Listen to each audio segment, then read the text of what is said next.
Baik, Bismillahirrahmanirrahim. Assalamualaikum warahmatullahi wabarakatuh. Selamat pagi, Sobat Unsia. Selamat datang di Unsia webinar kali ini.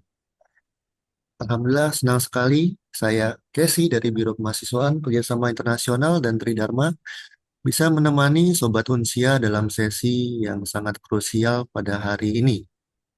Terima kasih telah bergabung di ruang Zoom Unsia pada pagi hari ini, Jumat 27 Februari 2026. Sebelumnya, yang saya hormati telah hadir di tengah-tengah kita juga. Ada Ibu Dian Meta Arianti, Esos MSI CPS, selaku Kepala Biro Kemahasiswaan, Kerjasama Internasional dan Tridharma. Halo, selamat pagi Ibu Meta. Pagi, Case. Selamat pagi, Bapak Ibu semuanya. Alhamdulillah, bagaimana kabarnya Bu? Baik, Alhamdulillah. Sehat, Baik, Case? Alhamdulillah sehat Bu. Sehat. Pagi-pagi masih semangat ya Bu ya? Oh iya dong, pagi-pagi masih semangat. Harus semangat. Walaupun Ramadan, tetap harus semangat. Selamat, Tidak boleh betul. mengurangi.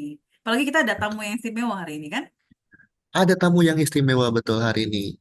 Hari Siapa ini itu, kita Case? mengundang dari Dana Cita, yaitu Bapak Dani Rizky, selaku Marketing Manager dari Dana Cita. Halo, selamat pagi Pak Dani. Selamat pagi. Bagaimana kabarnya Pak Dani? Alhamdulillah baik. Alhamdulillah. Lalu ditemani dengan rekan beliau juga Mas Bayu Setiawan dari Dana Cita. Selamat pagi Mas Bayu, apa kabarnya Mas? Selamat siang, selamat pagi Mas Kesi. Waduh, Alhamdulillah baik. masih pagi Mas Bayu, Puasa jadi masih nggak semangat fokus. pagi. Oh Aduh, iya, mungkin efek pagi-pagi udah kena hujan ya di daerah Jakarta ya Mas ya. Waduh, tetap semangat ya Mas Bayu dan Pak Dani. betul. Baik.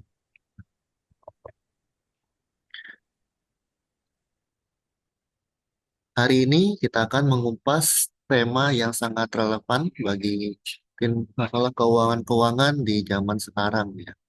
Yaitu judul tema pada webinar kali ini yaitu Financial Re-Education Literasi Keuangan 2026. Di tengah dinamika ekonomi saat ini mungkin penting bagi kita untuk mereedukasi diri mengenai cara mengelola finansial yang cerdas. Dan untuk membahasnya kita juga sudah kehadiran dari Pak Dani Rizky. Mari sebelum dari situ, sebelum kita mulai, mohon pastikan mikrofon Anda dalam kondisi yang mute ya, tidak aktif agar tidak mengganggu sesi paparan. Lalu Sobat Unsia agar dapat menyalakan kamera.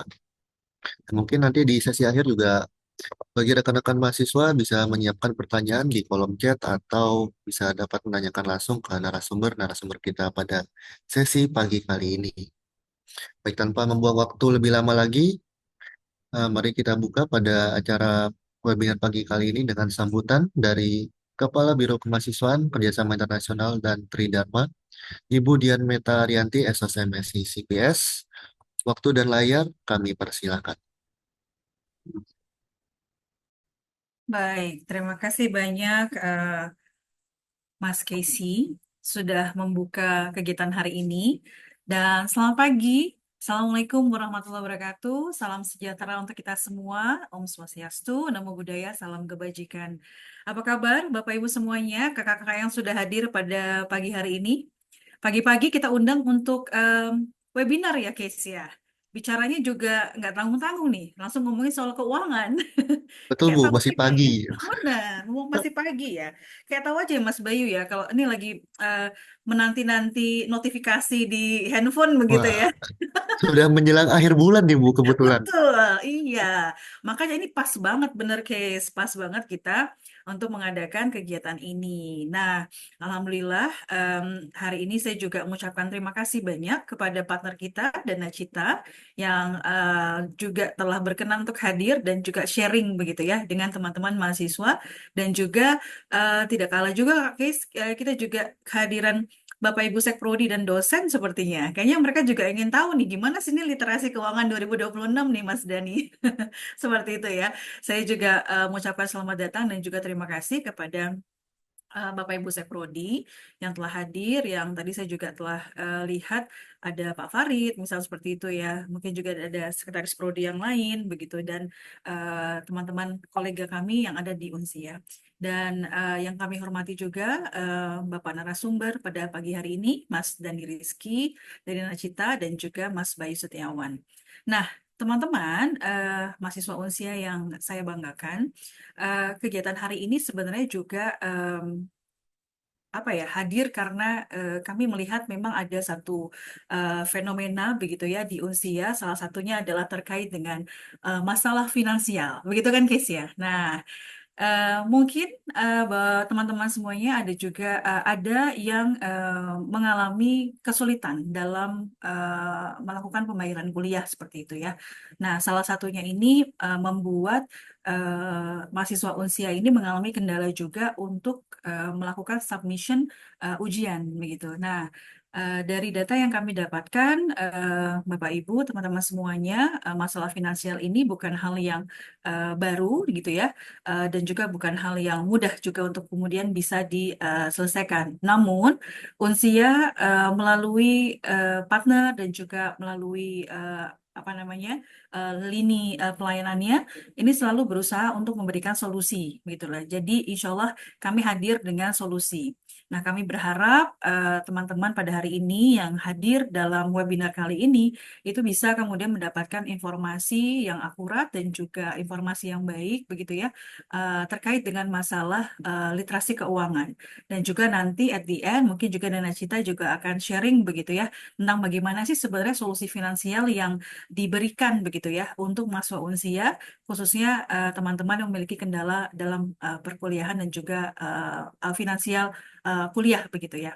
Nah, jadi webinar ini diharapkan memberikan solusi konkret begitu ya, membantu kita untuk memahami juga bagaimana sih sebenarnya cash flow begitu ya dan juga bagaimana kita bisa prioritaskan pendidikan di tengah kondisi challenge yang ada.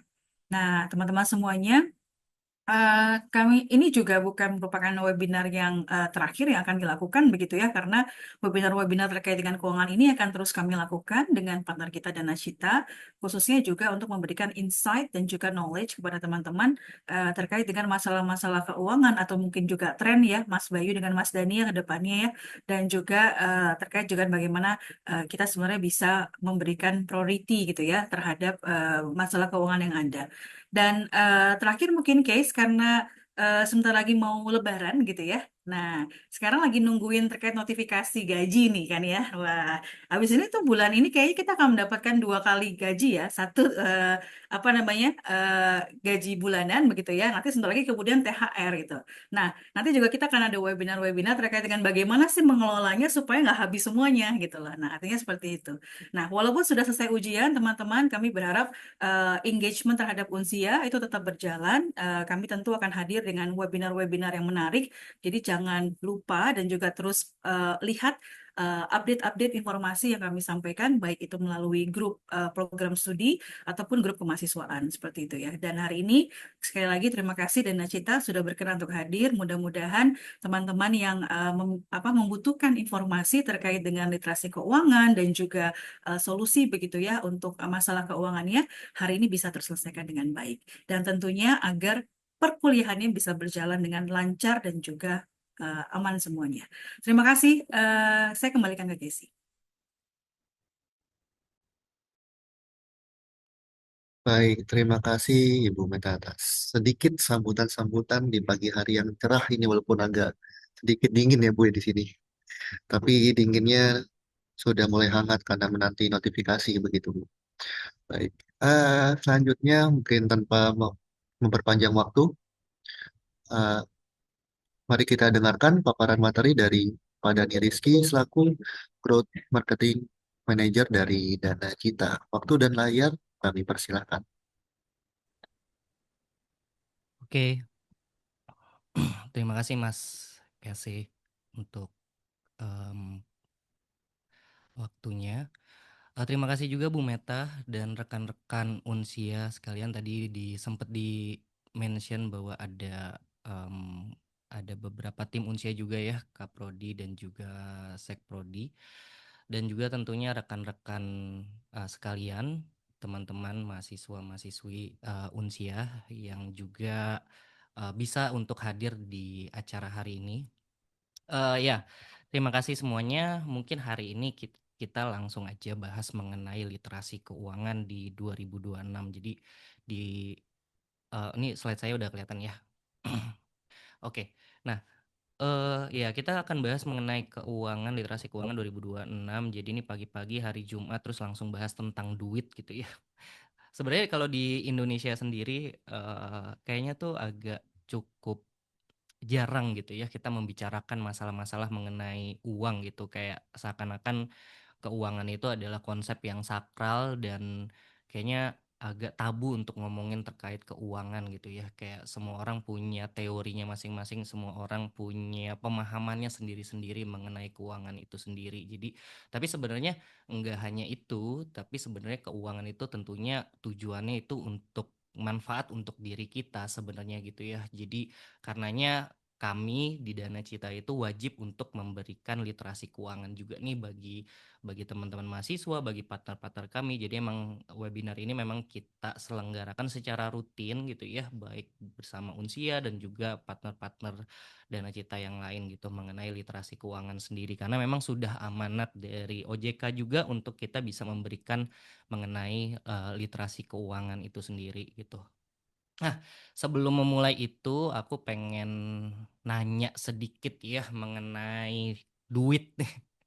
Nah, kalau menurut teman-teman sekalian, kalau menurut rekan-rekan, kira-kira berapa sih tabungan yang paling ideal gitu ya dan realistis yang perlu kita miliki gitu ya, baik sebagai mahasiswa atau sebagai mungkin kalau di sini banyak yang juga sudah bekerja gitu ya sambil bekerja. Tapi sebenarnya berapa sih uang yang pas gitu untuk kita punya? Ada yang mau kasih share nggak di kolom chat mungkin?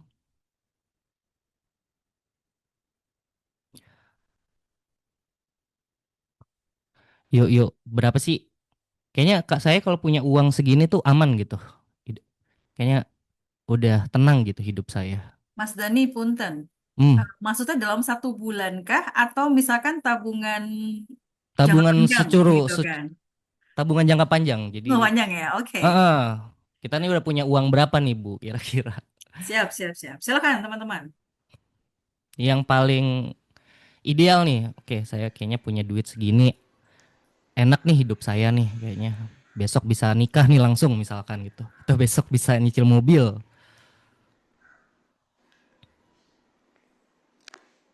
10 juta, 10 juta kekecilan lah Mas Rangga.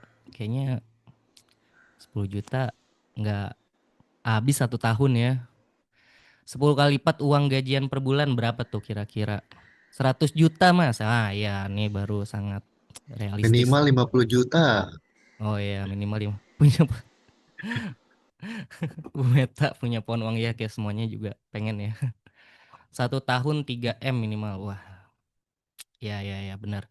Mungkin biasanya ya kalau aku suka nanyain hal ini, biasanya tuh tabungan ideal yang paling realistis dimiliki oleh kebanyakan orang Indonesia itu 100 juta biasanya gitu ya.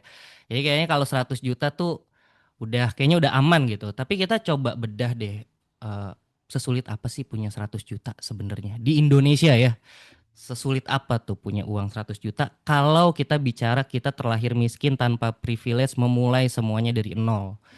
Nih kalau dapat warisan berarti dia di luar dari kebiasaan ya berarti ya. Kalau kita coba lihat kalau misalkan sesulit apa sih probabilitas kita kalau terlahir miskin tanpa privilege mulai dari nol punya uang sampai 100 juta itu gimana kira-kira. Tapi sebenarnya teman-teman fakta pahitnya mayoritas orang di Indonesia itu tidak akan pernah punya 100 juta dalam hidupnya. Itu fakta pahitnya ya sebenarnya. Dan mungkin aku akan jabarkan beberapa alasannya ya. Yang pertama itu adalah fakta bahwa tabungan rata-rata orang Indonesia itu kurang lebih cuma 6,9 juta dan median saldo rekeningnya itu kurang lebih 1,6 juta. Ini data dari Bank Indonesia. Jadi kesimpulannya 100 juta itu kurang lebih 12 kali lebih besar dari total tabungan median penduduk di Indonesia gitu ya. Itu yang pertama. Fakta kedua itu adalah 1 dari 4 keluarga di Indonesia itu cuma bisa bertahan 1 minggu jika kehilangan pendapatan utama. Nah 1 dari 3 hanya bertahan 1 bulan. Jadi kurang lebih kayak gini. Jadi kalau misalkan kena PHK sekarang, 1 minggu kemudian itu token listrik udah nyala. Beras di rumah tuh udah habis gitu kurang lebih. Dan 1 dari 4 keluarga Indonesia seperti itu, bahkan 30%-nya itu cuma bisa bertahan 1 bulan aja gitu kurang lebih. Ini data dari OJK juga. Dan fakta ketiga adalah 57% orang di Indonesia itu hidupnya paycheck to paycheck. Maksudnya gajian ya belum gajian lagi udah habis gitu ya. Terus jadi nunggu gajian terus gitu ya, paycheck to paycheck. Dan ini eh, jadi kurang lebih bisa kita bilang setengah dari penduduk Indonesia tuh nggak bisa nabung sama sekali, apalagi ngejar 100 juta kurang lebih gitu. Nah, fakta keempat adalah 54% orang di Indonesia itu mengalami negative financial shock setiap tahun. Nah, ini maksudnya apakah? Maksudnya adalah tiba-tiba kita sakit, tiba-tiba kena PHK, tiba-tiba keluarga kejebak hutang, tiba-tiba ada keluarga terdekat masuk rumah sakit yang kita harus cover, atau bahkan ada bencana alam, tiba-tiba longsor segala macam. Dan financial shock ini rata-rata itu menghapus 4 sampai 6 bulan tabungan kita. Jadi otomatis progres tabungan kita itu ya biasanya selalu keriset ulang lagi kurang lebih karena negatif financial shock itu tadi. Dan fakta selanjutnya adalah 80% pekerja di Indonesia itu punya pemasukan di bawah 5 juta. Nah, ini data BPS ya, teman-teman. Jadi tahun 2024 distribusi upah nasional gaji di bawah 3 juta itu 40% dari populasi kita. Gaji 3 sampai 5 juta itu 40% juga dari populasi kita. Yang gaji 5 sampai 10 juta itu 17% dari populasi, dan gaji di atas 10 juta itu hanya 3%. Jadi 80%-nya tuh punya pemasukan di bawah 3 juta ya kurang lebih. Nah, kalau kita hitung-hitung kasar aja dengan gaji di bawah 5 juta, sorry, di bawah 5 juta, kalau realistisnya kita bisa nabung katakanlah 5 sampai 10%-nya aja gitu ya. Kalau kita em, pemasukannya 5 juta, kira-kira kita baru bisa nabung sekitar 200 sampai 500 ribu per bulan. Jadi secara matematis untuk mencapai 100 juta, rata 80% pekerja Indonesia butuh nabung selama 21 sampai 41 tahun, teman-teman. Buat nyampe 100 juta. Itu pun tanpa emergency fund, tanpa menikah, tanpa punya anak, tanpa ada apes lah kurang lebih. Amit-amit gitu ya. Jadi untuk mencapai 100 juta sendiri kita ya kurang lebih rata-rata butuh waktu 30 tahunan gitu. Nah, ini faktanya ya, teman-teman. Jadi ya memang fakta pahitnya seperti itu. Tapi kalau kita coba telaah lebih dalam lagi, sebenarnya apa sih penyebabnya kok orang Indonesia banyak banget nih yang terjebak kemiskinan dan sulit banget buat naik kelas, apalagi jangankan ngomongin 100 juta gitu ya, buat bertahan untuk bulan depan aja kita masih kesulitan sebenarnya rata-rata. Nah, itu sebenarnya kenapa? Ada yang tahu nggak nih? Aku pengen nanya nih. Kira-kira apa sih penyebabnya gitu ya, penyebab kemiskinan itu terjadi gitu dan kesulitan buat naik kelas, ada yang tahu nggak ya? Iseng aja lah nggak apa-apa, chat aja kira-kira kenapa? Kemungkinan karena inflasi. Inflasi, gaya Gaya hidup, hidup, mindset, set dan lifestyle, lifestyle. kompetensi, skill dari kerja, faktor eksternal, living cost, gaya hidup, budaya tidak mendukung Pajak. pajak. Waduh, Jadi pajaknya lebih gede daripada penghasilan ya. Kepentingan politik. Ada politik juga ya berarti politik ya. juga. Iya, iya, iya, iya, benar-benar. LPDP. Aduh. Jadi panjang LPDP nih. Iya. Jadi PLPDP ya. Iya, iya, iya. Oke, oke. Tapi kurang lebih pertanyaan ini sebenarnya sudah diteliti teman-teman sama LIPI. Jadi penyebab nomor satu kemiskinan dan penyebab sulitnya masyarakat di Indonesia naik kelas adalah, yang pertama adalah pola pikir yang keliru, which is mindset gitu ya. Nah, maksudnya apa tuh Kak pola pikir yang keliru? Yaitu adalah sikap pasrah dan terima nasib.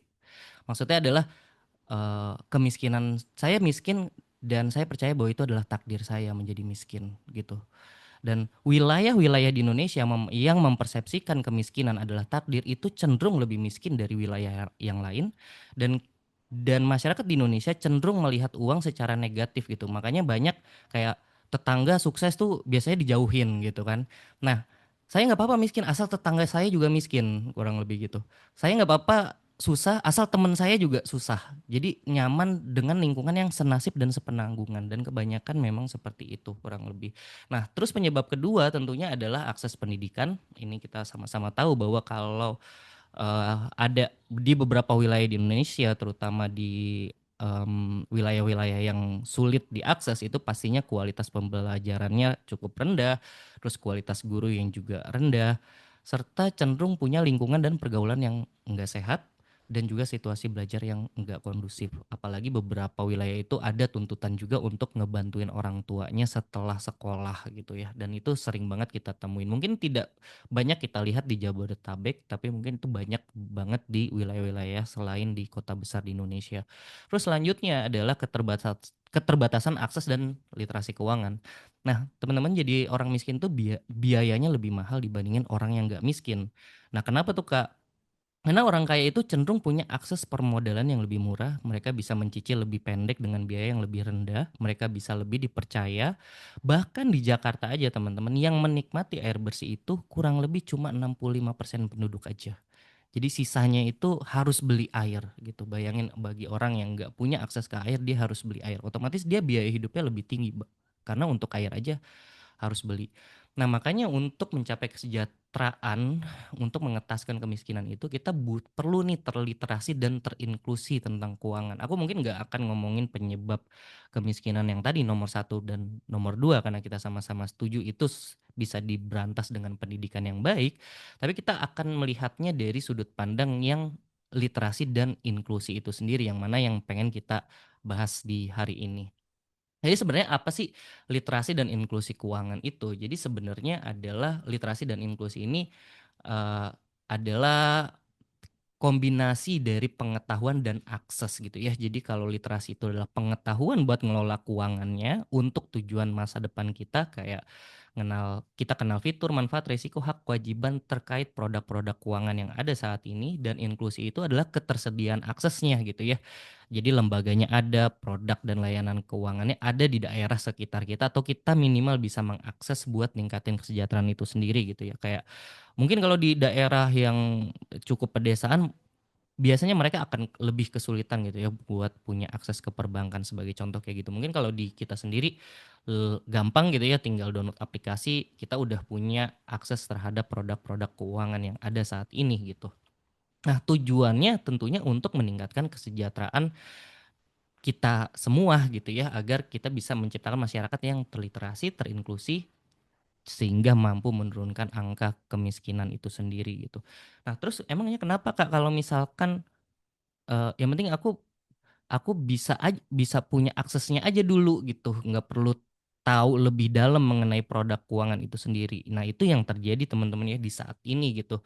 Jadi inklusi keuangan itu udah sangat besar sekali di Indonesia, bahkan lebih di atas 80%-an sekian, tapi sayangnya literasi keuangan di Indonesia sendiri masih rendah, masih cukup rendah di sekitaran 50%-nya. Jadi 1 dari 2 orang itu masih nggak tahu mengenai produk-produk keuangan, baik manfaat maupun resikonya sendiri. Lantas dampaknya apa? Karena literasi keuangan yang minim, yang pertama tentunya adalah bahaya pinjaman berlebih gitu ya. Karena biasanya kalau rendah literasi keuangan ya, biasanya orang akan sulit nih memahami biaya atau resikonya. Karena setiap keputusan-keputusan keuangan seperti pinjaman itu kan punya biaya ya kan ya. Ada bunganya, dan lain sebagainya. Dan kebanyakan masih menganggap bahwa pinjaman itu adalah solusi instan tanpa kita mempertimbangkan kemampuan bayar gitu. Jadi seakan-akan itu uangnya dia, padahal sebenarnya bukan gitu. Oh, yang penting aku masih ada limit nih di si oren gitu, si ijo gitu kan. Masih ada limit bisa dicairin. Jadi menganggapnya itu adalah uang kita sendiri. Bahkan kalau teman-teman tahu, belum lama ini ada seorang guru sekolah itu membawa kabur tabungan siswa ratusan juta buat ngelunasin pinjamannya dia gitu. Karena dia kena pinjaman berlebih itu sendiri. Lalu tentunya adalah rentan penipuan ya. Ini sebagai contoh ada investasi bodong gitu. Kita susah nih bedain mana sih investasi yang legal beneran sama orang yang sebenarnya mau nipu doang gitu buat ngasih janji-janji nggak masuk akal. Dan hal ini juga jadi salah satu pemicu orang terjebak judi online juga gitu. kalau di Depok, aku sendiri tinggal di Depok, itu terakhir ada Pandawa Group, mereka nawarin investasi ke orang dengan keuntungan 10% per bulan. Terus kalau teman-teman tahu, belum lama ada selebgram Lampung namanya Al Naurah, itu dia nawarin keuntungan bisnis fashion, jadi titip uang ke dia bisa dapat keuntungan 9% per bulan. Ujung-ujungnya uangnya nggak dapat, akhirnya dia juga ditangkap gitu. Terus juga bahkan di Sragen terakhir itu ada seorang ayah digugat cerai oleh istrinya dan juga terbukti melakukan kekerasan rumah tangga karena udah ngabisin aset keluarga dan emosi karena kalah judol juga gitu. Dan itu memang hal-hal yang harus kita hindarin. Terus juga tentunya adalah pengelolaan keuangan yang buruk ya. Biasanya pola konsumsinya jadi nggak sehat, kita jadi kesulitan nih mana yang butuh, mana yang keinginan karena kita ngerasa bahwa oh itu kita masih punya uang loh, tapi padahal itu bukan uang kita gitu. Dan biasanya hal ini seringkali kelihatan kayak biasanya lebih besar pengeluaran nih daripada pemasukan. Dan hal ini ya karena juga dipicu dari beberapa hal juga ya kayak sandwich generation dan lain-lain. By the way, 2 dari 3 orang di Indonesia itu sandwich gitu. Jadi mereka harus membiayai orang tuanya plus membiayai adik atau anaknya. Jadi dipepet 2 generasi kurang lebih kayak gitu. Dan tentunya hal tersebut eh, menghadirkan gangguan psikologis gitu ya karena tekanan finansial pastinya merusak mental gitu, pertemanan, keluarga dan lain sebagainya gitu. Nah, makanya eh, adanya tujuan akses dan literasi keuangan gitu ya karena ujung-ujungnya adalah agar kita bisa mencapai kesejahteraan itu sendiri gitu. Karena emang kenapa sih Kak kita emang tujuan keuangan tuh seperti apa sih? Emang saya harus gimana? Saya harus punya uang berapa? Sebenarnya enggak kayak gitu ya teman-teman. Jadi tujuan keuangan sendiri itu tidaklah dicapai dari nominal gitu karena setiap orang tuh punya prioritas keuangannya masing-masing. Jadi setiap orang tuh unik berbeda gitu tentunya. Tapi tujuannya kurang lebih kalau kita bisa kategorikan mirip-mirip. Jadi mencapai kesejahteraan itu dihitung seperti apa? Yang pertama itu adalah keamanan finansial. Yang pertama tujuannya. Keamanan finansial tuh kayak gimana, Kak? Ini masih sering dan banyak sekali terjadi di Indonesia tentunya. Yaitu tujuan keuangan di mana intinya adalah agar cash flow saya positif aja setiap bulan. Maksudnya seperti apa cash flow positif itu? Yaitu sederhananya adalah saya punya gaji 5 juta, pengeluaran saya 4 juta. Sesimpel itu aja gitu ya. Dan masih banyak loh teman-teman orang-orang yang bahkan belum mencapai itu. Ah masa sih Kak, terus gimana tuh Kak kalau orang kayak gitu? Ya simple, pemasukannya 5 juta, pengeluarannya 5.500.000. Jadi pengeluarannya lebih besar gitu ya, lebih besar 500.000 bahkan atau bahkan lebih. Nah, lantas kekurangan kekurangan pemasukannya harus ditutupi pakai apa? Otomatis pakai hutang gitu kan. Kalau pemasukan 5 juta pengeluarannya 6 juta, otomatis selisih 1 jutanya akan ditutup sama hutang. Udah pasti gitu kurang lebih.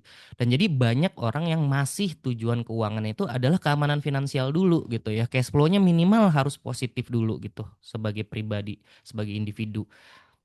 Jadi teman-teman yang paling pertama keamanan finansial adalah tujuan keuangan nomor 1.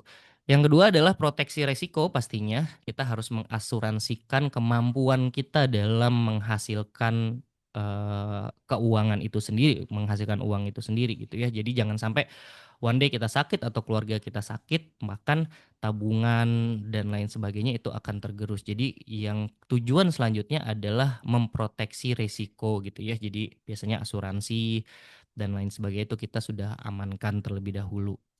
Besarnya berapa? Tentunya beda-beda setiap orang ya teman-teman. Nah lalu tentunya adalah mencapai tujuan keuangan sendiri. Biasanya kan setiap orang pasti punya tujuan keuangannya sendiri ya. Kayak beli rumah, beli mobil, dan lain-lain gitu. Lalu selanjutnya adalah pensiun. Nah, sebenarnya pensiun itu enggak harus udah tua ya, teman-teman. Jadi jangan dianggap bahwa kalau kita ngomongin pensiun harus umurnya 55-60 tahun, enggak juga. Bahkan lebih enak pensiun ketika muda pastinya. Gitu kan ketika kita umur 40 tahun pensiun itu enak.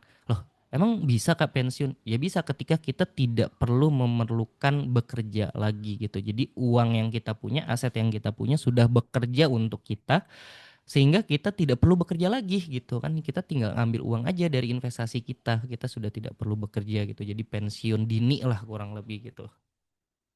Dan itu nomor 4 ini sebenarnya tujuan keuangan yang paling tinggi gitu ya, di mana kita tidak lagi mengkhawatirkan mengenai uang gitu sebenarnya di poin nomor 4 ini sendiri. Jadi aset yang sudah bekerja untuk kita.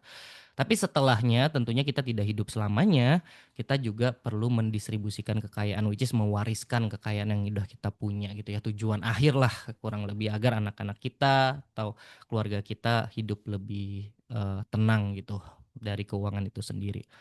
Nah, untuk itu, untuk mencapai kesejahteraan itu tentunya ada banyak produk keuangan, perusahaan keuangan, sektor keuangan yang ada di Indonesia untuk setiap individu atau setiap masyarakat itu bisa mencapai kesejahteraan yang tadi udah aku share itu sendiri gitu.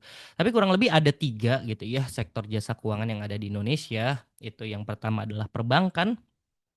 Sektor perbankan ini biasanya cuma menghimpun dana terus nyalurin balik gitu ya. Jadi dia menyimpan uang, nanti uang yang disimpan disalurkan lagi ke masyarakat dalam bentuk pinjaman. Terus ada juga industri keuangan non bank gitu ya, yang biasanya di sini ada asuransi, dana pensiun, fintech seperti Dana Cita, multi finance, Pegadaian dan lain-lain yang bukan bank tapi ngasih jasa keuangan kayak eh apa namanya buat payment, QRIS gitu ya. Itu juga industri keuangan non bank. Terus selanjutnya adalah pasar modal. Nah, ini adalah wadah investasi jangka panjang via surat berharga ya. Kayak kalau di Indonesia ada Bursa Efek Indonesia untuk jual beli saham, ada manajer investasi untuk reksadana, sekuritas. Perbankan juga sebenarnya masuk juga di sini karena dia ngeluarin deposito gitu ya. Kurang lebih secara industri ada 3 ini ya teman-teman. Jadi aku mau sharing mengenai detail-detailnya apa saja sih produk-produk keuangannya yang ada di sektor jasa keuangan di Indonesia, dan semuanya ini memang under OJK gitu ya. Jadi diawasi oleh OJK secara langsung gitu. Nah, yang pertama itu kita mau ngelihat produk dan layanan keuangan di Indonesia yang kebanyakan ada tuh apa aja sih. Yang pertama tentunya kita tahu ada asuransi. Nah, ini tuh produk keuangan ya teman-teman. Jadi kita naruh polis, nanti polisnya itu untuk memanage resiko yang kita punya gitu. Terus yang kedua adalah tentunya adalah pinjaman. Yang ketiga adalah investasi. Sisanya sih sebenarnya masih ada lagi ya kayak dana pensiun dan lain sebagainya. Tapi sebenarnya itu masuk dalam ranah investasi juga. Cuman memang tujuannya aja yang berbeda. Mungkin kita akan bahas detail mengenai 3 produk dan layanan keuangan yang ada di Indonesia ini. Yang pertama itu adalah asuransi. Asuransi itu ibaratnya ya beli payung sebelum hujan gitu ya. Karena asuransi itu intinya adalah kita membayar premi untuk mendapatkan perlindungan atas risiko finansial tertentu. Ini kayak atas resiko finansial tuh seperti apa? Kayak keluarga kita sakit, kita tiba-tiba kecelakaan dan lain sebagainya. Jadi intinya adalah kita melindungi diri kita atas resiko finansial yang bisa saja terjadi kepada kita gitu.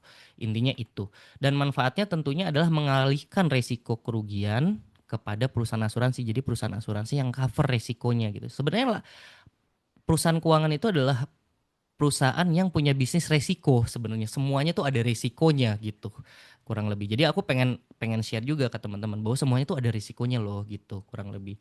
Nah, kalau asuransi ini lebih kepada mengalihkan resiko yang akan kita hadapi nantinya ke perusahaan asuransi ini.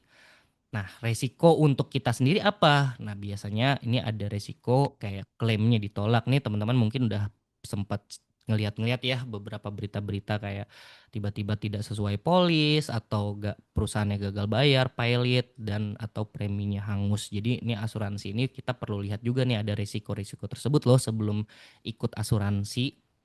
Jadi kita harus pelajari lebih detail nih, jangan sampai nantinya tiba-tiba sakit terus klaim kita ditolak gitu karena ternyata tidak sesuai polis. Sebagai contoh, ada asuransi yang standar itu tidak mengcover lahiran gitu. Ada juga tuh yang kayak gitu. Jadi cuma mengcover sakit aja tapi tidak lahiran gitu ya. Itu juga kita harus lihat. Terus ada juga asuransi yang tidak cover gigi gitu. Kalau yang sakit gigi beda lagi gitu. Ada yang seperti itu.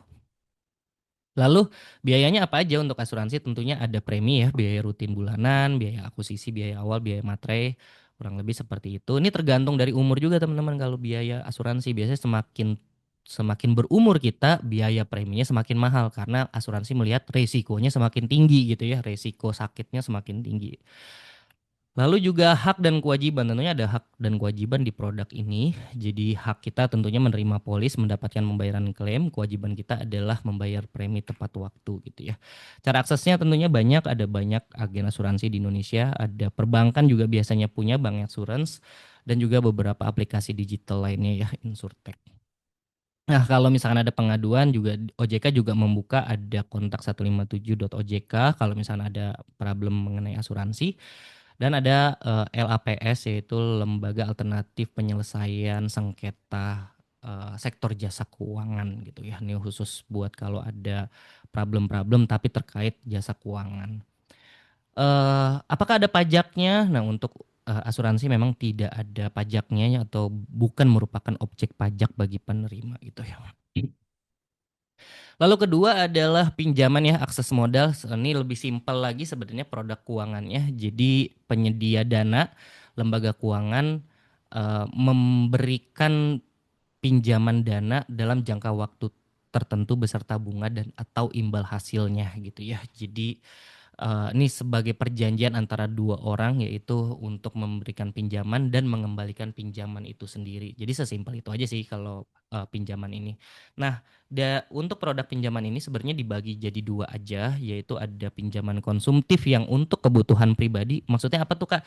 Konsumtif itu sebenarnya adalah yang habis pakai gitu ya. Jadi untuk kebutuhan pribadi biasanya kayak laptop, handphone, beli motor, beli mobil, beli rumah itu masuk ke dalam pinjaman konsumtif.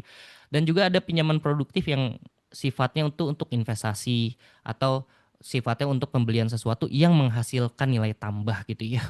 Biasanya untuk modal usaha, pendidikan, dan lain-lain bisnis gitu. Itu sifatnya. Nah, biasanya untuk pinjaman konsumtif ini cenderung lebih mahal gitu ya. Dan untuk pinjaman produktif cenderung lebih murah dibandingkan dengan pinjaman konsumtif. Manfaatnya tentunya mengendalikan kendala arus kas, mempercepat pencapaian tujuan. Sebenarnya ini pinjaman itu sebenarnya membeli waktu aja teman-teman gitu ya, karakteristik produknya. Jadi harusnya punya 10 bulan lagi, jadi punyanya sekarang gitu. Nah, teman-teman berani bayar berapa untuk membeli 10 bulan itu gitu kurang lebih. Kalau kita nabung beli rumah mungkin 20 tahun kita baru bisa beli rumah gitu ya. Tapi kalau kita mau belinya sekarang, berapa biaya yang mau kita keluarkan? Sebenarnya membeli waktu gitu ya kalau pinjaman ini. Resikonya apa aja? Nah, ini yang teman-teman perlu tahu ya, pinjaman itu punya resiko banyak gitu ya. Yang pertama gagal bayar. Terus kalau teman-teman terlambat biasanya ada dendanya. Terus yang paling terlihat adalah skor kredit ya teman-teman. Jadi setiap pinjaman yang teman-teman lakukan di lembaga keuangan yang berizin OJK itu selalu ada slik OJK gitu. Nah, slik OJK ini kalau misalkan ada amit-amit nggak telat bayar 3 bulan berturut-turut gitu, nah biasanya slik OJK-nya punya status macet gitu ya. Nah, kalau punya status macet di slik OJK, ketika teman-teman nanti mau ngajuin kartu kredit, mau ngajuin pinjaman lain, beli rumah, beli motor, beli mobil gitu ya, itu jujur akan kesulitan. Bakalan lembaga keuangan lain akan melihat hal tersebut gitu, dan potentially teman-teman tidak bisa mengakses pinjaman yang lain di masa yang akan datang gitu. Jadi ini pun karena itu tadi hak dan kewajiban di mana ada waktu tertentu untuk mengembalikan itu pinjaman itu sendiri.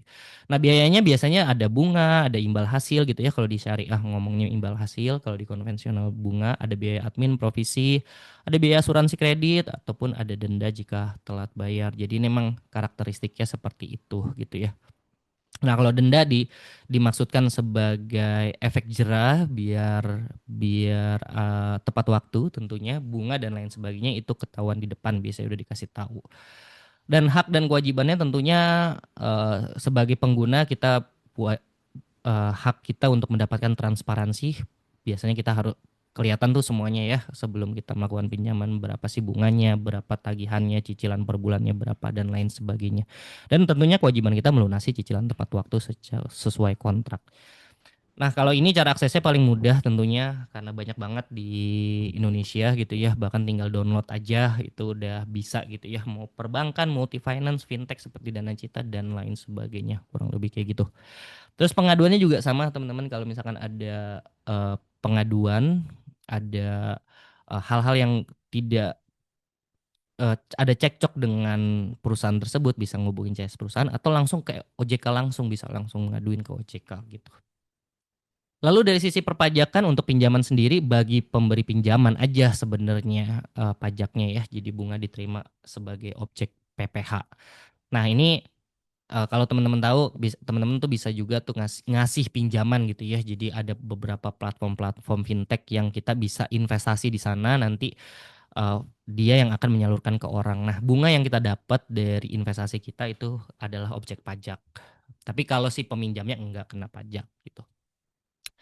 Lalu selanjutnya adalah yang ketiga, yang itu adalah investasi tentunya ya. Ini adalah konsepnya uang bekerja untuk kita gitu ya, dimana kita menempatkan modal pada instrumen keuangan. Ini banyak banget di Indonesia, ada deposito, saham, reksadana, obligasi, ada kripto juga ya, yang tentunya kita harapkan dapat keuntungan nih di masa mendatang. Tentunya manfaatnya adalah nilai aset. Tadi ada yang jawab juga mengenai inflasi. Tentunya untuk melawan inflasi juga kita butuh investasi. Kita bisa dapetin pasif income juga kalau di saham itu harga sahamnya naik, kita juga dapat dividen atau keuntungan dari operasional si perusahaan.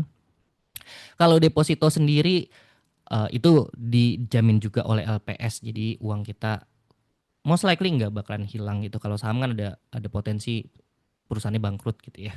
Nah, kalau deposito enggak gitu.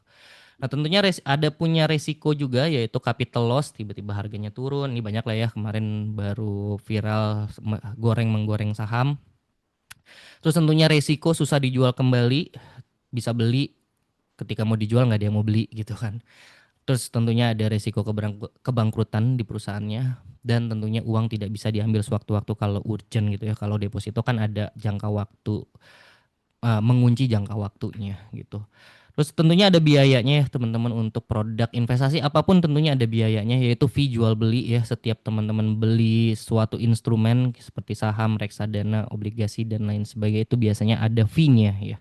Fee-nya biasanya 0, sekian persen setiap transaksi gitu. Terus juga ada biaya manajer investasi. Kalau reksadana tuh ada biayanya beberapa persen gitu ya. Kalau ketika kita nitipin duit, ada biaya kustodian juga untuk penyimpanan, biaya materai, biaya penalti kalau ini di deposito ya. Kalau misalnya kita mau ambil sewaktu-waktu, misalnya uangnya dikunci 12 bulan, terus tiba-tiba kita butuh, kita mau ambil, tuh biasanya kena biaya penalti. Lalu tentunya kewajibannya kita perlu memahami profil risiko kita sendiri. Kalau kita belum siap ngelihat uang kita hilang setengah, janganlah coba-coba main ke kripto atau ke saham gitu ya. Kita harus pahami juga diri kita sendiri. Lalu cara aksesnya, banyak perusahaan sekuritas di Indonesia buat beli saham, obligasi, ada agen penjual reksadana juga banyak, dan atau perbankan ya. Dan ini juga bisa ngelakuin pengaduan. Kemarin banyak viral kasus-kasus tiba-tiba investasinya hilang gitu, tiba-tiba gitu ya. Itu juga banyak dan akhirnya diadukan ke OJK juga. Dan perpajakannya tentunya ada pajaknya ya teman-teman. PPh final 0,1% kalau saham. Reksadana doang bukan objek pajak. Kalau beli obligasi ada PPh-nya 10%, kalau deposito PPh-nya 20%. Jadi kalau teman-teman naruh uang 1 juta di deposito terus dapat 5%, 1.050.000 berarti kan. Nah, 50.000-nya kena dipotong lagi 20% untuk pajak deposito gitu. Nah, intinya adalah produk dan layanan keuangan ada untuk mencapai kesejahteraan itu sendiri gitu ya tujuannya, tapi kita harus bijak dan kita harus memahami produk-produk keuangan secara lebih mendalam gitu ya, tujuan dari presentasi ini. Nah, terakhir ya, ini terakhir tips mengelola keuangan ya untuk mahasiswa. Ini kalau aku jadi mahasiswa lagi ya. Sebenarnya belum lama-lama banget lah jadi mahasiswa. Tapi kurang lebih kalau aku jadi mahasiswa lagi, apa aja yang akan aku lakuin untuk mengelola keuangan. Yang pertama itu tentunya aku akan lebih fokus bertahan terlebih dahulu dibandingkan menyerang gitu ya. Maksudnya apa tuh Kak? Menyerang itu kan biasanya kerja, usaha, bisnis, side hustle, investasi langsung. Nah, bertahan itu sebenarnya adalah yang lebih penting, yaitu membangun kebiasaan nabung, budgeting, disiplin gitu. Kenapa? Karena udah banyak data-datanya ya teman ya. teman-teman. 78% atlet itu bangkrut 2 tahun setelah pensiun. 78%, bayangin. Mereka punya tabungan miliaran, iklan, endorse segala macam gitu ya di klub, gaji itu luar biasa besar, tapi bangkrut 2 tahun setelah pensiun. Bahkan kalau di Morgan Housel juga pernah bilang di bukunya Psychology of Money, dia bilang menjadi kaya dan tetap kaya tuh adalah hal yang berbeda gitu ya. Jadi kita perlu belajar mempertahankan dulu gitu sebelum menjadi kaya itu sendiri. Lalu juga lakukan budgeting tapi jangan berlebihan. Kita nggak perlulah menurutku kayak wah catat pengeluaran sedetil mungkin gitu ya. Berapa ratus perak kita harus catat, tidak perlu teman-teman. Teman-teman cukup lakuin budgeting aja. Gitu ya, budget untuk entertain, budget transport, budget kosan, budget dan lain sebagainya di budgeting aja gitu. Nanti sampai akhir bulan berapa realisasi budget yang keluar. Kalau ternyata kurang, bagus. Kalau kelebihan itu berarti ada masalah gitu ya. Jadi teman-teman harus segera memutuskan kalau oh kelebihan ini berarti ada something wrong nih. Kayaknya circle gue salah nih gitu misalkan. Lalu tentunya investasi sekarang ya walaupun kecil karena zaman sekarang investasi gampang banget, nggak kayak zaman dulu. Tentunya kita tinggal download aplikasi aja, terus kita bisa langsung taruh uang aja di aplikasi tersebut, kita bisa belajar banyak sumbernya tentunya, tapi intinya adalah kita harus mulai dari sekarang. Kenapa? Karena ketika uangnya masih kecil, ketika kita udah ngerasain perasaan, oh uang gue nambah nih walaupun sedikit, itu akan memicu kita untuk eh, bisa lebih banyak berinvestasi. Tapi kalau ternyata investasi kita rugi, kita jadi belajar juga. Oh ternyata nggak boleh nih kita investasi yang ugal-ugalan gitu. Jadi kita bisa semakin cepat kita merasakan itu semakin baik. Lalu bekerjalah apa saja tentunya yang penting halal gitu ya. Menurutku bekerja saat kuliah itu lebih penting dibandingkan setelah kuliah gitu. Karena ketika kita kuliah kita bisa dapetin banyak pengalaman ketika walaupun aku maunya bisnis Kak, tapi kita udah tahu mana sih bos yang baik, mana bos yang buruk gitu ya ketika kita udah bekerja sehingga ketika bisnis kita jadi bisa lebih paham lagi. Lalu tentunya pelajari kemampuan baru, terus belajar ya teman-teman kayak bahasa Inggris, coding, apalagi sekarang udah AI banyak pekerjaan yang bakalan terdisrupt oleh AI ini. Kayaknya kita nggak cukup jadi spesialis aja, kita perlu generalis dan belajar lebih banyak hal tentunya. Oke, dari aku kurang lebih itu. Terima kasih semuanya, semoga bermanfaat bagi teman-teman semua. Feel free jika ada pertanyaan. Sekian, saya kembalikan ke Mas Kesi. Baik, terima kasih banyak Pak Dani Rizky atas paparan materi yang luar biasa sekali ini. Mungkin baik dari rekan-rekan mahasiswa, ada yang ingin bertanya, bisa mengangkat tangan di Zoom masing-masing atau melalui kolom chat. Dapat dipersilakan untuk bertanya dari sekarang ya, teman-teman.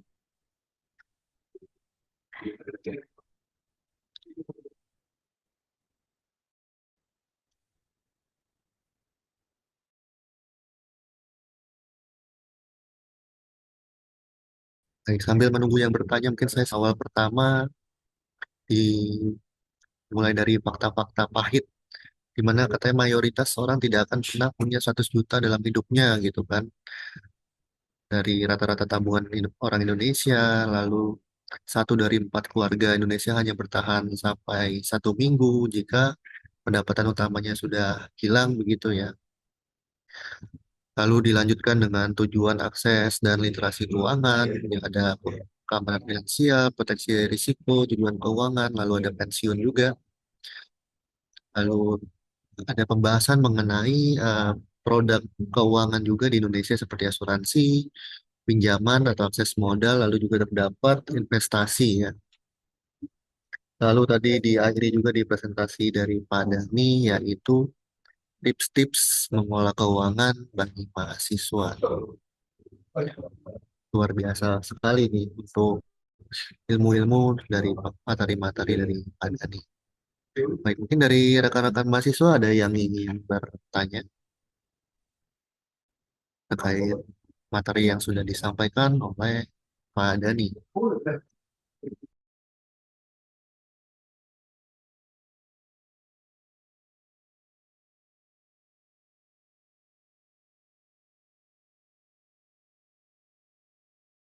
Lalu telah hadir juga di tengah-tengah kita ada Ibu Vera Liliana selaku Kepala Biro Keuangan dari Universitas Siber Asia dan ditemani oleh Kak Anissa ya selaku staf dari keuangan.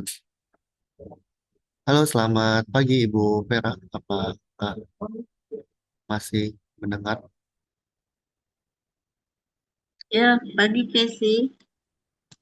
Ya, selamat pagi juga Ibu Vera. Ya, silakan lanjut Casey. Ada pertanyaan maaf, baru ngecek.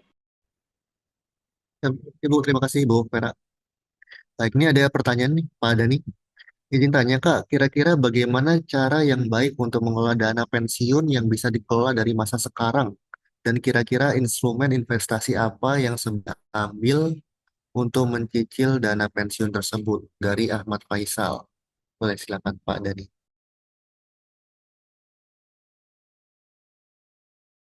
Oke, terima kasih pertanyaannya, Mas Ahmad. Nih aku jarang banget loh ditanya mengenai pensiun loh. Berarti udah kepikiran ya. Oh mau pensiun ya capek kerja ya, Mas Ahmad. Iya, sebenarnya gimana cara yang baik untuk mengelola dana pensiun? Sebenarnya karena kalau misalkan tujuan investasi kita tuh buat dana pensiun, sebenarnya kan kita akan melihatnya timingnya tuh akan sangat panjang gitu ya, 5, 10, 15 tahun ke depan gitu. Jadi saranku adalah karena dia jangka panjang, carilah investasi yang bisa yang proven punya return yang bagus dalam jangka panjang gitu. Sebagai contoh yang memang udah proven, misalkan S&P 500 gitu ya. Itu US stock market sebagai contoh itu, tapi resikonya tentunya besar gitu di sana. Kalau misalkan ternyata Mas Ahmad, oh saya nggak mau yang terlalu berisiko Kak, bisa di reksadana saja gitu ya. Di reksadana cenderung lebih aman, tapi memang cenderung lebih sedikit lah rate-nya yang kita bisa dapatkan gitu.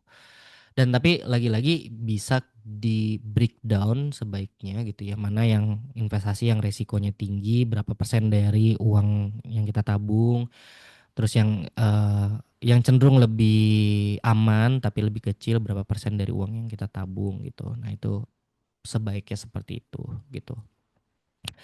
Nah saya ingin bertanya bagaimana memilih, aku langsung aja ya, Reki Nugroho, bagaimana memilih asuransi yang bagus. Sebenarnya sih rata-rata asuransi itu bagus sebenarnya, Mas Riki.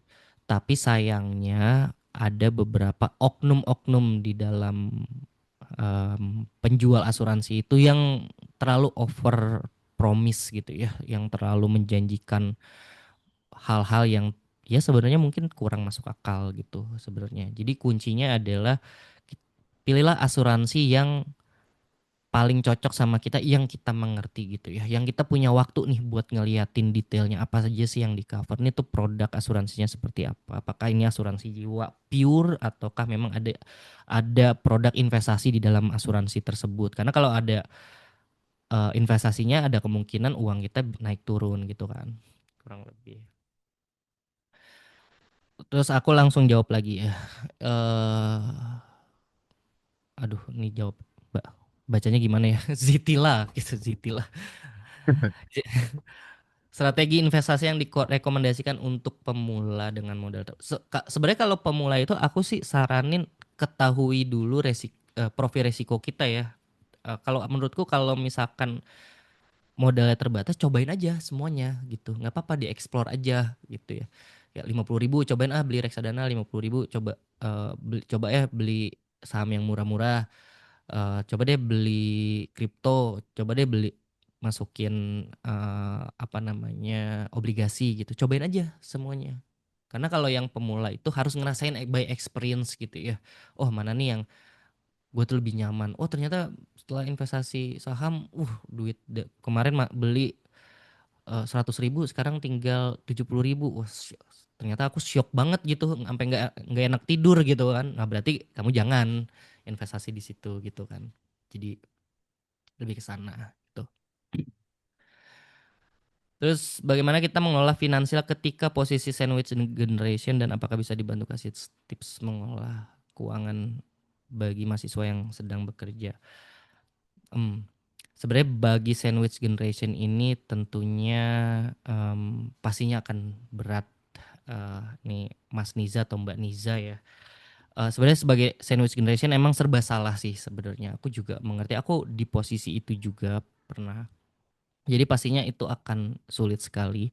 Tapi yang pasti ketika ada di posisi sandwich generation, kita harus menerima dulu ya kenyataan bahwa emang kita adalah sandwich generation yang mana otomatis kita perjalanan hidup kita mungkin akan lebih lambat dibandingkan rekan-rekan kita semua, rekan-rekan kita yang lain, teman-teman kita yang lain. Oh, mungkin teman-temanku yang lain udah punya mobil, udah punya rumah. Mungkin aku lebih lama, tapi aku pasti akan sampai ke sana gitu.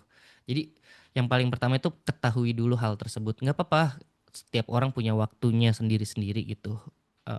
Niza, nggak harus, wah ternyata dia umur 25 udah bisa ini, udah bisa itu gitu. Nggak harus membandingkan diri karena kita sebagai sandwich generation punya waktu kita sendiri gitu ya. Nah, tapi perlahan-lahan kemampuan kita pasti akan bertambah, skill kita akan bertambah sehingga value diri kita akan bertambah. Dan ketika ada di posisi itu otomatis penghasilan kita akan bertambah karena tidak ada cara lain bagi sandwich generation selain meningkatkan income gitu. Tidak ada cara lain sebenarnya.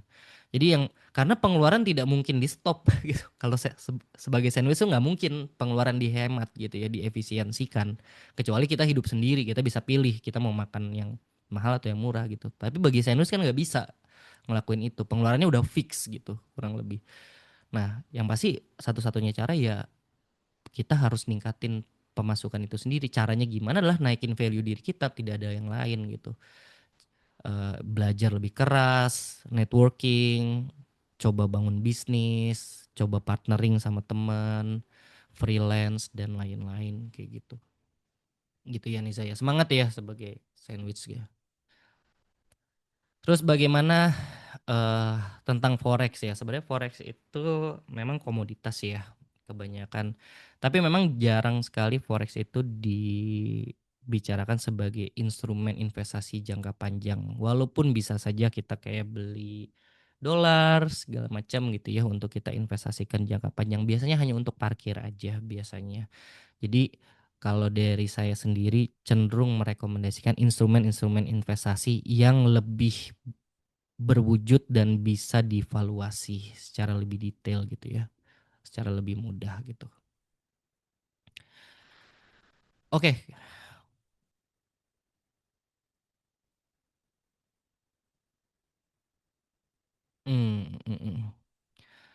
Kak untuk mengatur uang Ada untuk pertanyaan lagi nih aku lanjut ya. tadi. Mengatur uang untuk gaji UMR atau di bawah UMR gitu Kak, karena saya membagi Untuk gaji mengatur seperti uang untuk gaji UMR atau di nabung, bawah UMR.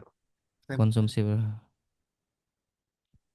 Eh, ya ini gimana cara ngatur uang, intinya gini ya, gimana cara ngatur uang ketika kita masih pas-pasan, intinya gitu kan sebenarnya.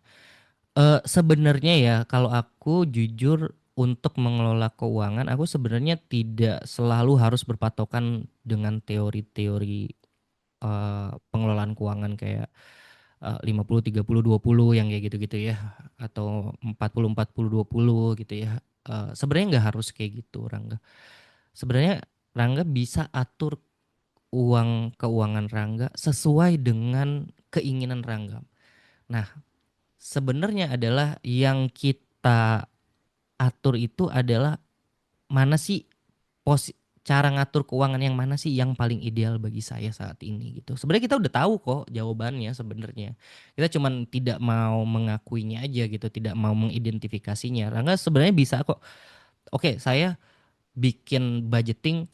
Oke, saya kalau mau hidup enak, saya bakalan keluar duit berapa ya tiap bulan? Oke, nongkrong sekian, nongkrong di sini gitu ya. Kosan yang mungkin lebih mewah. Coba dipetakan dulu. Oke, kalau hidup ideal berarti pengeluarannya segini per bulan. Kalau hidup yang agak lebih hemat, opsi A segini, opsi B segini. Nah, Rangga bisa bisa rasain juga, bisa bisa cobain semuanya gitu. Oke, oh ternyata kalau hidup ideal kayak gini aja. Kalau ternyata hidup hemat kayak gini. Sebenarnya oh ternyata nggak ada nggak ada perbedaannya gitu. Aku coba ambil, aku sekarang berarti budgetingnya adalah yang tipe B aja gitu. Jadi budgeting atau ngatur keuangan itu tidak harus fix gitu ya, tidak harus fix. Sebenarnya itu bisa variabel, bisa berubah-berubah tergantung dari diri kita sendiri sebenarnya gitu. Jadi mana sih yang paling aman bagi kita, nyaman dan aman bagi kita gitu atur keuangan. Sebenarnya sih gitu. Lalu bagaimana mengelola keuangan dengan income hanya dari salary bulanan tapi pengen menyisihkan untuk nabung keperluan invest untuk masa depan dan menyiapkan dana pensiun sejak dini, dan apabila tepat untuk menahan tidak memaksa ketika wah itu bener banget gitu ya, Sri Lestari. Jadi itu yang paling diperlukan, kita perlu memang menahan diri dari hal-hal yang sifatnya nggak produktif atau yang sifatnya konsumtif pastinya. Dan sebenarnya ini selalu pertanyaannya selalu ada ya, kayak intinya adalah Kak gimana cara ngatur keuangan ketika uangnya nggak ada gitu kan. Sebenarnya itu pertanyaan yang selalu gitu di tanyakan gitu. Bahkan aku juga pengen nanyain hal itu juga sebenarnya gimana caranya. Tapi intinya adalah pengelolaan keuangan itu seni bagi diri kita sendiri. Sebenarnya itu seni yang sangat personal. Jadi nggak bisa kita bakukan oke kayak aku lihat teorinya si A, si B, si C gitu 50 30 20 karena akan sangat beda-beda sekali. For example 50 30 20 buat investasi. Tapi ketika penghasilan kita udah 1 miliar per bulan, 50% buat gaya hidup udah nggak bisa gitu. 500 juta gaya hidup di Jakarta tuh buat beli apa aja? Masa tiap hari beli tas tas gitu kan nggak masuk akal juga gitu kan. Jadi nggak applicable gitu sebenarnya untuk semuanya.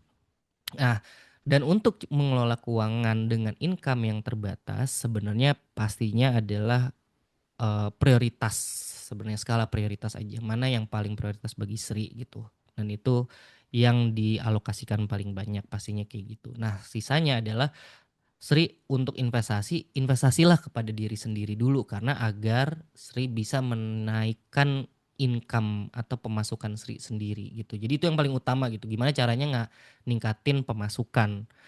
Caranya investasi di ilmu misalkan, atau investasi di bisnis, bikin bisnis katakan, atau investasi di networking misalkan. Nah, kalau saranku adalah mending ke situ dulu gitu.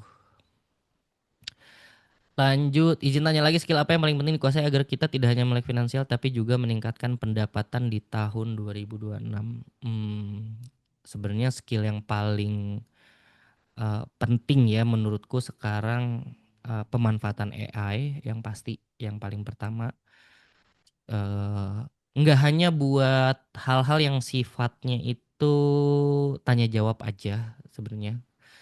Eh, Pemanfaatan AI bisa sangat banyak. Teman-teman harus pelajari juga nih arahnya mau kemana sih AI, bakalan apa aja sih yang disubsidi sama AI gitu.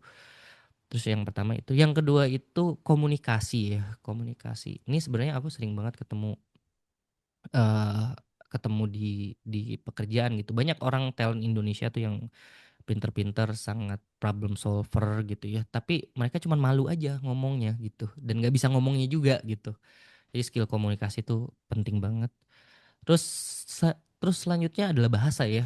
Teman-teman usahakan bisa berbahasa asing gitu ya. Bahasa Inggris minimal. Kalau bisa bahasa yang lain itu lebih bagus lagi gitu. Untuk ke depannya. Oke, kayaknya that's all ya. Baik, mungkin kita cukupkan ya Pak Dani untuk pertanyaan-pertanyaan dari mahasiswa. Pertanyaan yang lumayan sangat-sangat berbobot sekali nih, kayaknya udah mulai prepare gitu ya dari Sobat Unsia untuk wah masa depannya gimana nih segala macam nih. Tadi juga ada yang bertanya bagaimana mengelola keuangan tapi kalau uangnya nggak ada gitu kan. Waduh, agak berat juga itu sebenarnya pada sih. Baik, mungkin terima kasih banyak Pak Dani untuk telah membantu menjawab pertanyaan-pertanyaan dari Sobat Unsia dari kolom chat begitu ya. Mungkin Sobat-Sobat Unsia lagi pada bekerja nih Pak. Jadi belum bisa on cam gitu ya, on mic untuk bertanya secara langsung.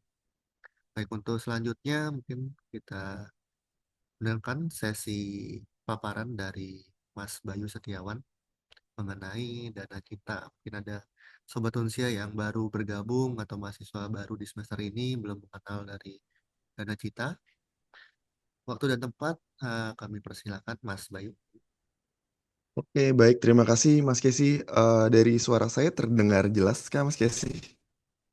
Terdengar jelas Mas Bayu. Oke, selamat siang teman-teman Unsia. Mungkin untuk Bapak Ibu dosen yang hadir dan juga manajemen dari Unsia, terima kasih. Pertama-tama saya sampaikan atas waktunya juga bisa hadir di hari ini untuk memberikan sosialisasi terkait program kerjasama antara Dana Cita dan Unsia terkait platform pembayaran digital untuk pembayaran kuliah secara bulanan. Seperti itu. Mungkin untuk teman-teman Unsia yang sebelumnya belum tahu apa itu Dana Cita atau lupa nih Dana Cita itu apa. Jadi teman-teman, jadi Dana Cita itu kita adalah platform pembiayaan teman-teman, platform pembiayaan yang memfasilitasi pembayaran secara bulanan atau secara dicicil seperti itu untuk membayar uang semester. Nah, Dana Cita sendiri teman-teman kita punya tagline jadi berani mimpi di mana harapannya kita Dana Cita bisa membantu banyak anak-anak di Indonesia untuk bisa meningkatkan pendidikannya melalui cara pembayaran yang bisa di secara bulanan atau dicicil seperti itu. Nah, oke, masih loading ternyata. Bentar. Oke, ini sepertinya nggak keluar. Apa terlihat Mas Kesi buat yang Masih loading Mas. masih loading ya? Oke, Betul. mungkin saya skip aja yang ini. Jadi teman-teman, Dana Cita sendiri kita sudah hadir dari 2018, teman-teman. Kita sudah membantu lebih dari 30.000 mahasiswa dalam melakukan pembayaran secara bulanan dan kita sudah menyalurkan lebih dari eh, 14 miliar rupiah ke seluruh mahasiswa yang ada di Indonesia. Jadi Dana Cita sekarang sudah hadir juga nggak hanya di perguruan tinggi, kita juga sudah membiayai ke eh, dari K-12 yaitu TK, SD, SMP, SMA, lalu juga untuk pembayaran kursus seperti itu. Nah, mungkin kalau terkait dari pinjaman sendiri, Dana Cita ini kita adalah lembaga non-banking teman-teman yang tadi sempat Mas Dani infokan juga, kita salah satu fintech, finansial teknologi yang di bawah dari OJK. Kita secara resmi didukung dan juga diawasi oleh OJK teman-teman. Jadi berjalannya bisnis Dana Cita ini kita sudah sesuai dengan peraturan yang ada di Indonesia teman-teman. Nah, mulai dari akses informasinya kita sudah secara transparan dan mudah juga untuk diprosesnya. Keamanan data dalam penyimpanan data-data pengajuan ke Dana Cita juga sudah dijaga kerahasiaannya, teman-teman. Lalu tata tertib pelayanan konsumen dari awal pengajuan hingga nanti apabila memerlukan penagihan, kita sudah sesuai dengan peraturan yang ada di Indonesia. Baik itu peraturan dari OJK maupun dari undang-undang yang ada di Indonesia. Seperti itu. Lalu, dan kita juga sudah terverifikasi ISO 2071, teman-teman. Apa sih ISO 2071? Jadi ISO ini adalah dan kita sudah terverifikasi di mana keamanan datanya sudah terjaga dan tidak disebarluaskan tanpa izin seperti itu. Dan juga kita juga salah satu dari anggota AFPI atau Associate Fin- Fintech Indonesia seperti itu. Nah, mungkin yang teman-teman sekarang mau pengen tahu nih sebenarnya apa sih fasilitas yang bisa diberikan Dana Cita kepada mahasiswa-mahasiswa di Unsia. Jadi teman-teman di sini program Dana Cita dan Unsia, teman-teman mendapat fasilitas apabila memerlukan pembayaran dengan tenor yang lebih panjang, teman-teman bisa eh, pengajuan menggunakan Dana Cita. Jadi Dana Cita akan membayarkan di awal uang semester teman-teman. Teman-teman nantinya tinggal membayar secara bulanannya ke Dana Cita atau biasa dibilang kita adalah dana talangan seperti itu teman-teman. Jadi kita ada tenor 6 dan juga 12 bulan teman-teman. Di sini ada biaya layanannya juga 2% untuk yang tenor 6 bulan dan juga 2,25% per bulan untuk yang tenor 12 bulan. Dan juga ada biaya persetujuannya yang hanya dikenakan satu kali saja teman-teman. Nah, di sini mungkin ini saya akan memberikan terkait simulasinya apabila teman-teman ingin melakukan pengajuan ke Dana Cita. Jadi teman-teman apabila nanti dari student atau mahasiswa ada yang ingin mengajukan ke Dana Cita, contohnya apabila biaya yang diajukan, misalkan udah punya uang 1 juta, teman-teman bayar ke kampus 1 juta, sisanya pakai dana cita. Jadi misalkan sisanya 2 juta. Jadi teman-teman mengajukan ke dana cita 2 juta, biaya per bulan yang teman-teman bayarkan kembali ke dana cita itu sebesar 390.000 per bulan untuk 6 bulan. Kalau untuk yang 12 bulan, itu per bulannya jadi 223.334 rupiah. Ini sudah termasuk biaya bulanan dan juga biaya persetujuan. Jadi ini kita flat seperti itu. Lalu kalau misalkan pengajuannya 3 juta rupiah, jadi cicilan per bulannya untuk tenor 6 bulan adalah 585.000. Untuk yang 12 bulan, cicilannya jadi 335.000. Seperti itu. Nah, untuk dana cita sendiri, kita ada minimum pengajuan yaitu di 1.500.000 rupiah. Jadi kalau misalkan ternyata biaya teman-teman sisa 1 juta, nah itu belum bisa untuk diajukan ke dana cita. Seperti itu. Nah, karena besok di bulan Maret ini ada pembukaan pembayaran semester genap. Nah, itu teman-teman bisa punya pilihan nih. Kalau misalkan ingin bayar langsung ke kampus itu boleh, tapi kalau misalkan ingin menggunakan dengan tenor yang lebih panjang bisa mengajukan langsung ke Dana Cita seperti itu. Nah, mungkin sekarang pertanyaannya adalah cara ngajunya seperti apa sih? Nah, cara pengajuannya sendiri, jadi dari mahasiswa atau student bisa mengajukan via website Dana Cita atau aplikasi Dana Cita. Jadi di sana teman-teman tinggal mengajukan dengan cara memilih mitra. Mitra ini adalah kampus dari teman-teman semua. Dari mana nanti tinggal pilih aja Unsia, lalu pilih ingin pengajuan tenor berapa bulan dan pengajuannya berapa lama. Seperti itu. Semuanya dilakukan secara online, teman-teman. Jadi teman-teman ada di luar kota atau nggak ada di Jakarta itu nggak usah khawatir. Nah, ketentuannya dalam mengajukan ke Dana Cita seperti apa? Nah, jadi dalam pengajuan ke Dana Cita, syaratnya adalah pertama, apabila teman-teman sudah berusia 21 tahun atau lebih dan sudah punya penghasilan tetap, teman-teman bisa mengajukan secara perseorangan atau sendiri. Tapi kalau ternyata mahasiswa yang ingin mengajukan di bawah 21 tahun, itu perlu menggandeng wali, teman-teman. Wali itu siapa sih? Wali itu adalah orang tua atau keluarga dekat, seperti kakak, adik, atau om atau tante. Seperti itu. Nah, misalkan kita ambil contoh, eh, mahasiswa ini umurnya 19 tahun tapi sudah punya pekerjaan, sudah punya penghasilan tetap. Apakah bisa mengajukan ke Danita secara perorangan? Itu belum bisa, teman-teman. Karena batas umurnya masih di bawah 21 tahun. Karena sesuai aturan OJK, masyarakat Indonesia yang dapat mengajukan pembiayaan fintech itu minimalnya adalah 21 tahun atau sudah legal secara hukum, seperti itu. Atau mahasiswa sudah 21 tahun ke atas, tapi belum memiliki penghasilan. Nah, itu tandanya tidak bisa mengajukan ke Dana Cita juga. Jadi harus menggandeng wali yang memiliki penghasilan. Seperti itu. Nah, dokumen apa aja sih yang dibutuhkan dalam pengajuan ke Dana Cita? Jadi, dalam pengajuan ke Dana Cita, teman-teman harus mempersiapkan pertama adalah data diri, teman-teman. Mungkin bisa dalam bentuk KTP, lalu biaya tagihan dari kampus atau invoice dari kampus. Nah, invoice dari kampus ini, kenapa perlu dari invoice dari kampus? Karena nominal yang diajukan ke Dana Cita harus sesuai dengan biaya pendidikan teman-teman. Misalkan biaya pendidikannya 3 juta, teman-teman ngajuin 4 juta, itu nggak bisa, teman-teman. Karena dananya akan Dana Cita bayarkan langsung ke kampus. Jadi apabila pengajuan teman-teman disetujui, itu dananya akan Dana Cita transfer langsung ke kampus, tidak melalui rekening teman-teman atau wali. Seperti itu. Lalu yang kedua adalah, yang terakhir adalah berupa bukti penghasilan. Nah, bukti penghasilan ini adalah suatu yang akan, dokumen akan diverifikasi oleh Dana Cita. Verifikasi ini diperlukan untuk memastikan pengajuan ini dapat disetujui atau tidak, seperti itu. Nah, untuk bukti penghasilan ini kita menggunakan mutasi rekening 1 bulan terakhir. Gitu. Nah, nanti saya akan menyampaikan juga terkait nomor telepon dari tim CS Dana Cita. Kalau misalkan teman-teman ingin berkonsultasi secara langsung Atau teman-teman bisa mengakses ke www.danacita.co.id/f/Universitas Siber Asia.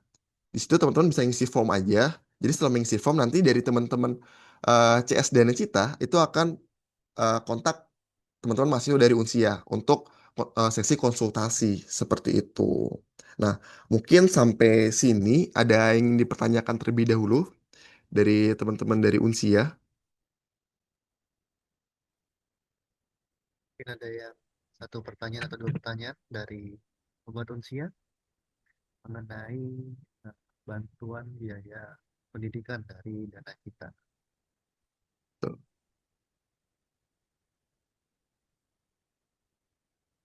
Jadi Mungkin yang ya ingin gimana bertanya Mas Bayu? bisa on mic atau melalui kolom chat, teman-teman. Betul, betul.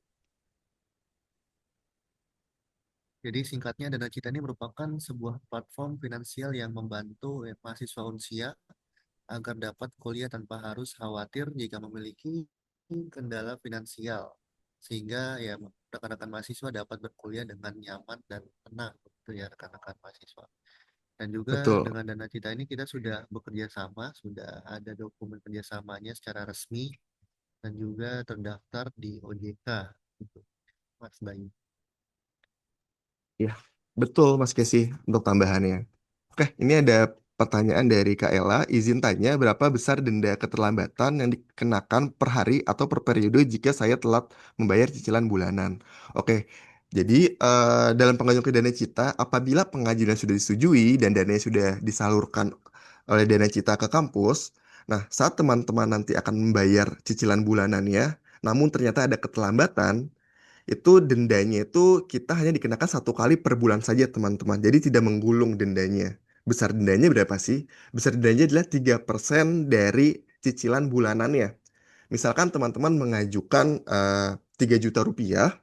Jadi kalau 6 bulan cicilannya kan sebesar 500 ribu rupiah. Nah, kalau di bulan tersebut keterlambatan, jadi dendanya adalah 3% dari 500 ribu tersebut. Tidak dari 3 juta, tapi dari 500 ribu tersebut. Nah, itu dikenakan hanya 1 kali saja di bulan tersebut. Jadi dendanya tidak menggulung, teman-teman. Jadi misalkan eh, telatnya adalah 3 hari, itu dikenakan 1 kali saja. Kalau telatnya seminggu, tetap sama, dikenakan hanya 1 kali saja. Jadi nggak ada bedanya. Seperti itu. Kalau bulan depannya tidak ada keterlambatan, itu tidak ada dendanya. Misalkan teman-teman ternyata telat 2 bulan. Jadi yang dikenakan hanya 3% itu 2 kali saja. Seperti itu. Semoga menjawab Kayla. Baik. Ya, Mas Bayu, karena sepertinya sudah waktu menunjukkan jam 11 nih Mas Bayu. Takutnya Oke. rekan-rekan mahasiswa yang ada di salah satu ujung Indonesia sudah mendekati waktu sholat Jumat, begitu. Mungkin kita cukupkan sesi webinar pada kali ini ya, Mas Bayu. Oke, siap. Mas Kesi, Ya, boleh. terima kasih banyak Mas Bayu atas paparan terkait dana citanya dan Pak Dani yang sudah menyempatkan untuk paparan materi yang luar biasa terkait keuangan di zaman sekarang.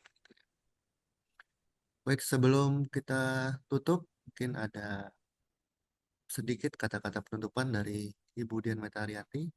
Mungkin ada kata-kata penutup, Bu Meta, sebelum dokumentasi.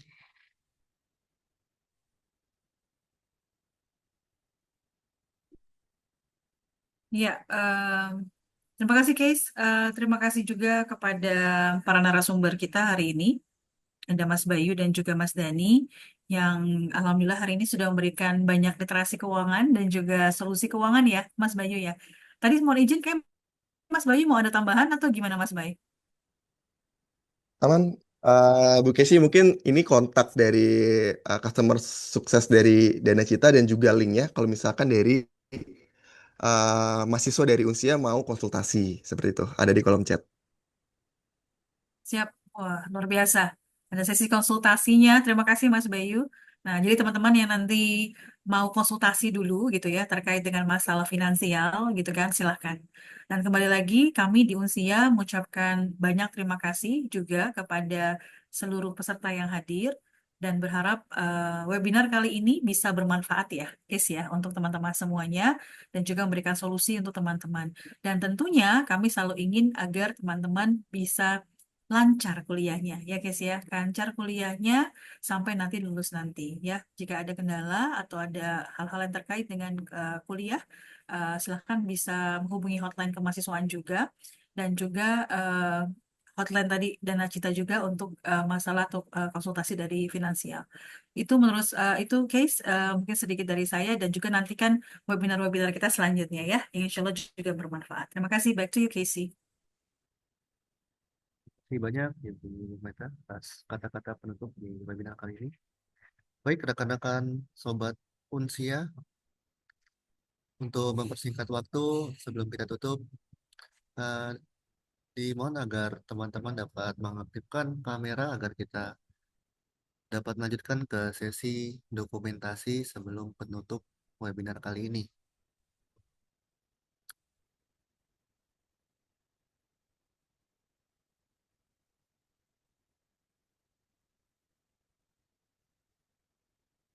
Untuk slide pertama, ya, foto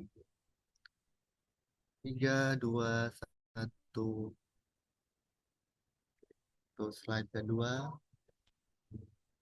1, 2, dan 3. Oke, baik. Mas Farid senyumnya lebar banget Oh, kayaknya. dan meningkatkan urusan pembelian Izin Terima sambil kasih Mas sidang, Bu Met. Ekrodi telah Ya, hadir. Aduh, matur prinsip suwun. Terima kasih resiko banyak. yang diberikan sami-sami Bu Meta sambil sidang, Bu, izin. Siap, mantap, mantap. Jika ada teman-teman dari Taiwan, Mas Bayu, Mas Casey, Pak Dani, ada Mbak Eka, saya lihat ada Mbak Dewi juga di sini tadi ya. Makasih Selamat ya, siang, teman-teman Ibu. sudah hadir. Baik, kita cukupkan acara webinar mengenai literasi keuangan pada pagi hari ini. Mewakili rekan-rekan dari Universitas Siber Asia, saya Casey. Wassalamualaikum warahmatullahi wabarakatuh.